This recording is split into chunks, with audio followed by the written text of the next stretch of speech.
Bonjour, tu vas bien? De mon côté, je vais bien. Pour ceux-là qui ne me connaissent pas, moi c'est Julie Odette Nguna. Aujourd'hui, je vais te raconter l'histoire d'une femme et je vais t'encourager à ne pas avoir honte de ton corps, de ta vie, de ta situation. Voici l'histoire. Il y avait une femme qui avait un enfant. Qu'est-ce qui s'est passé? Cette femme a laissé son enfant à la maison et elle est allée au marché. À son retour du marché, elle trouvait que la maison où elle habitait a pris feu. La maison a pris feu et il y avait son bébé dans la maison. La femme avait son sac de marché. Elle sait que non, son enfant est en train de se brûler dans les flammes qui sont dans la maison. La femme a eu compassion de son enfant, dit que non, il faut que je sauve mon enfant parce que j'ai laissé mon enfant dans la maison, mon enfant est couché. Il faut que je fasse quelque chose pour mon enfant. Cette femme est entrée dans la maison. Elle a trouvé son enfant, elle est entrée dans les flammes, trouvé son enfant sur le lit, l'a enveloppé d'un linge et sortir avec son enfant. Et les flammes ont pris la femme, dont les habits de la femme, les flammes ont pris tout son corps. Et elle est sortie. En sortant, l'ambulance est arrivée, on a amené cette femme à l'hôpital. On a trouvé que son corps était vraiment brûlé, mais le bébé était en bonne santé. Les flammes n'ont pas pu toucher l'enfant. Les flammes n'ont pas touché l'enfant, mais la femme, la maman était vraiment touchée par les flammes, elle était vraiment brûlée. Et qu'est-ce qui s'est passé?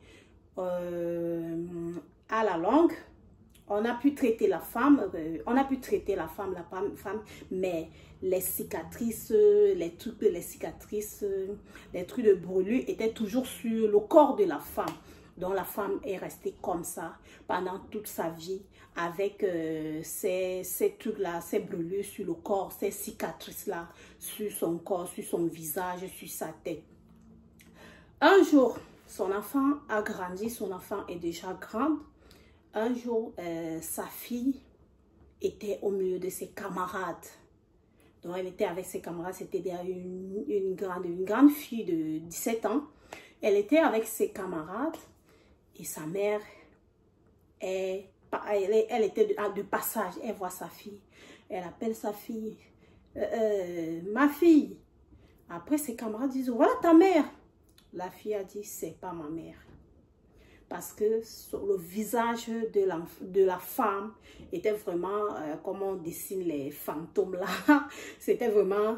Le visage là était vraiment... Donc, la flamme avait beaucoup touché son visage et ses cheveux. Donc, elle était vraiment décapée. Elle était vraiment brûlée sur le visage. La fille a méconnu son enfant, sa mère. Elle a dit à ses amis, c'est pas ma mère. Sa mère s'est fâchée. Sa mère a eu honte. Les deux sont rentrés à la maison. La maman ne pouvait vraiment pas supporter cette douleur. Elle a dit non, mais je sais pas, moi si je suis brûlée aujourd'hui, c'est à cause de toi. Je n'arrive pas à comprendre pourquoi tu me renies devant les gens, pourquoi tu as honte de moi devant les gens. Mes frères, mes sœurs, c'est que je peux prendre comme exemple, comme conseil dans ce passage, dans cette histoire, c'est que on ne doit pas avoir honte de nos parents. Même si nos parents sont comment. Nous ne devons pas être comme cette fille-là qui a renié sa mère, qui a eu honte de sa mère. Pourtant, sa mère s'est sacrifiée pour elle.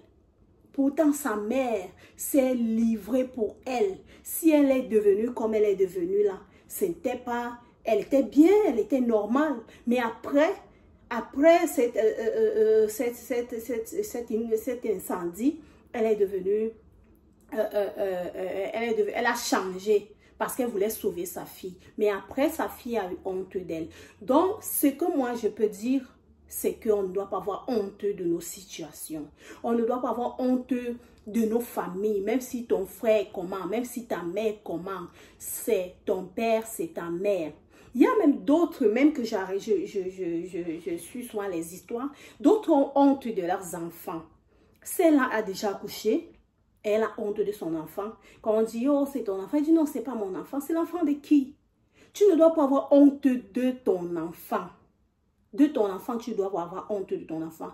Moi, j'ai fait mon premier fils, j'avais 15 ans. Je n'ai pas honte de lui. J'ai mis ça dans ma tête que non, c'est mon enfant. Même si je croise qui, je ne peux pas cacher que non, c'est mon petit frère. Non, c'est mon enfant. Je n'ai pas honte. Oui, même si je suis vieille. Quand on nous voit, là, on dit non, tu peux croire que non, je suis vieille. Ça ne dérange pas. C'est mon enfant. Donc, tu ne dois pas avoir honte de ta situation. D'autres même ont honte de leur corps. Tu vois, l'autre a la bosse. Toi, tu n'as pas la bosse, tu n'as pas la malle arrière. Tu vas avoir honte de ton corps. Si l'autre a sa bosse là-bas, elle a la taille d'une guêpe, laisse la personne là. Toi, tu as quelque chose que Dieu t'a donné parce que personne, nous tous, nous avons toujours quelque chose. Nous avons toujours quelque chose. L'autre a une grosse malle arrière. Oui, c'est sa part que Dieu a donnée. Toi, tu as ta part que Dieu a donnée. N'aie pas honte de ton niveau intellectuel. Tout le monde n'a pas eu la grâce d'aller à l'école. Comme moi, je n'ai pas eu la grâce d'aller à l'école. Oui, je n'ai pas honte de ma situation. Il y a des gens qui ont eu la grâce de fréquenter leur mémoire là. C'est comme l'ordinateur, ça capte tout. Oui, c'est pour eux. Toi, tu ne dois pas avoir honte de ta situation parce que tu es comme ça et on ne peut pas changer. D'autres ont même honte de leur église. Tu es enfant de Dieu. Tu as donné ta vie au Seigneur. Tu ne veux pas savoir aux gens que tu es chrétien. Pourquoi? Pourquoi tu as honte? Tu arrives au milieu des gens, on va te dire, oh, tu es dans les églises de réveil. Tu vas dire non. Pourquoi dire non? N'aie pas honte de ta situation. Si tu es dans les églises de réveil, si tu es dans quelle église, dis, oui, je suis là-bas. N'aie pas honte de ta situation. Même la Bible dit que celui qui aura honte de Jésus, au dernier jour, là, Jésus aura honte de lui. Donc, nous ne devons pas avoir honte de notre religion. Nous ne devons pas avoir honte. D'autres ont honte parce qu'ils ont une taille, donc ils sont géants. Pourquoi tu as honte de ta taille? Tu es basketteur. Tu ne dois pas avoir honte de ta taille. Si tu es géant, même d'autres ont même honte parce qu'ils ont une petite taille. C'est Dieu qui a voulu comme ça. Contente-toi. Dis merci pour ta petite taille là. Si toi, tu n'as pas la taille, tu as autre chose. Je me rappelle, je pense encore à mon fils Achaz, l'enfant de ma grande sœur. Mon fils Achaz, il n'a pas la taille, mais ce qui est dans son cerveau là, il a l'ordinateur dans son cerveau. Il est super sage. C'est que les gens qui ont la taille n'ont pas, lui, là, ça. Donc, nous devons nous contenter de ce que nous avons. Si tu es même handicapé, n'aie pas honte de ta situation. Tu as quelque chose que les autres n'ont pas. Parce que d'autres sont morts. D'autres sont morts. Ils ne peuvent même pas parler. Ils ne peuvent pas ouvrir leur bouche pour parler. Ils sont morts. Mais toi, tu es vivant. Même si tu es handicapé, tu as quelque chose. Tu as quelque chose. Tu as de la valeur. Donc, nous ne devons pas avoir honte de nos situations. D'autres ont même honte de leur famille. Ta famille est pauvre, est misérable.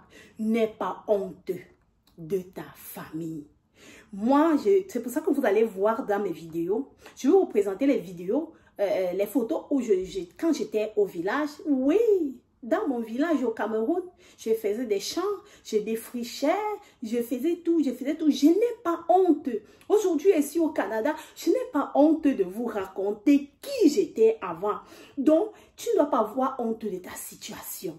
Si tu es pauvre, contente-toi.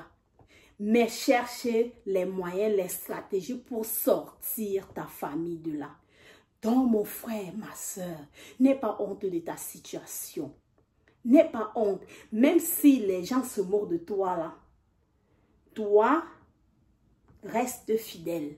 Ne désespère pas. Ne pas tremper les mains, comme on dit souvent. Ne pas entrer dans les sectes pour être riche parce que tu es pauvre. Non. faire des recherches. Demande à Dieu l'orientation et il va t'orienter, il va te diriger, il va te conduire et il va te faire du bien. Donc, tu ne dois pas avoir honte de ta situation, tu ne dois pas avoir honte de ta vie, tu ne dois pas avoir honte de ton corps. Hein? Tu n'as pas la poitrine. Dis merci. Si je n'ai pas la poitrine, je me rappelle encore une fois, j'avais dit à ma grande soeur, que mais regarde, tu as un beau ventre. Moi, je n'ai pas mon ventre. Il y a les vergetures partout sur mon ventre. Regarde, mais toi, tu as un beau ventre. Vous savez ce qu'elle m'a répondu? Elle m'a dit, moi, j'ai un beau ventre. Toi, tu as les fossettes, mais moi, je n'ai pas de fossettes. Je suis restée tranquille. Quand elle m'a dit ça, j'ai commencé à rire. C'est là où j'ai compris que chacun a quelque chose. Si toi, ma soeur a un beau ventre, oui, elle a vraiment un beau ventre. Mais moi, j'ai quoi? J'ai les pauvres fossettes. Donc, chacun a sa part. Il y a les autres qui ont les beaux yeux. Chacun a sa part. Donc, nous ne devons pas avoir honte de notre vie. On a toujours quelque chose. Même si les gens cherchent à vous rabaisser. Mais vous-même, donnez les compléments à votre vie. Donnez-vous de la valeur. Parce que vous avez quelque chose. Chacun a quelque chose. Dans le monde, si Dieu n'a pas créé quelqu'un avec rien, non. Chacun a quelque chose. Donc, ne te sous-estime pas. Sache que non, tu as quelque chose et tu as de la valeur. Quand nous regardons un peu dans la Bible nous dit dans le livre de Genèse, chapitre 1, Dieu a créé toutes choses, les cieux, la terre, la mer, toutes choses, les choses, tout ce qu'on voit sur la terre, c'est écrit dans le livre de Genèse, chapitre 1. Et après, il a créé l'homme. Et quand il a créé l'homme, il a donné l'autorité à l'homme, il a donné tout à l'homme, il a donné toute la valeur à l'homme. Et cet homme-là, on n'a pas dit que non, c'est seulement blanc, on n'a pas dit que non, c'est seulement les Américains, on n'a pas dit que non, c'est seulement les Asiatiques, on n'a pas dit que non, c'est seulement les Africains, on n'a pas dit que c'est seulement les Américains. Non, il a dit l'homme, donc chacun a une valeur. Chacun a quelque chose. Chacun est spécial. Donc, si tu as quelque chose, ne dis pas que non, tu n'as rien, tu es venu accompagner les autres. Tu as quelque chose. Donc, n'aie pas honte de ta situation. N'aie pas honte de ta famille. N'aie pas honte de tes enfants. C'est pour toi. Si tu as fait 10 enfants, reconnais tes enfants. Si, il y a même d'autres parfois, ils cherchent le mariage comme moi, quand ils cherchaient le mariage. Je pouvais dire à les gens qui se présentaient devant moi, je pouvais leur dire que non, je n'ai pas d'enfant. Mais je ne mentais pas. Si tu veux, même tu vas m'accepter avec mes enfants. J'ai 2 enfants. Et je disais toujours que non, j'ai 2 enfants. J'ai 2 enfants. À monsieur, mon mari, quand on s'est connus, je lui dis, j'ai 2 enfants. J'ai un enfant plus grand, un enfant moins. Donc, c'est comme ça. S'il t'aime, il va t'accepter. Si tu as beaucoup d'enfants, dis que tu as des enfants. Parce que même d'autres hommes, même en Afrique, lui préfère même prendre une femme qui a déjà accouché parce qu'il sait que non, après l'accouchement, là, lui aussi va avoir ses enfants après là. Donc, n'aie pas honte de ta situation. Même si, après l'accouchement là, ta poitrine est partie, ma soeur, même si c'est parti, tu as quelque chose qui est spécial. Tu as une valeur quelque part. Donc, ne te sous-estime pas. Ne te décourage pas. Ne dis pas que non. D'autres même arrivent à se décourager de la vie. Que non, ils sont venus, d'autres gens sont bien, mais pour eux, ils ne sont pas bien. Quand Dieu a créé l'homme, il a dit l'homme. Et chaque personne parmi nous a quelque chose, a une valeur. Donc, toi, tu as une valeur et ne néglige pas ce que Dieu t'a donné. Ne néglige pas ça. Tu as quelque chose que tu as et prends ça en considération. C'est ce que j'avais à te faire comme vidéo aujourd'hui. N'oublie pas de liker, n'oublie pas de t'abonner, n'oublie pas de cliquer sur la cloche de notification pour ne rater aucune de mes vidéos. Porte-toi bien. Ciao, ciao. À très bientôt pour une nouvelle vidéo.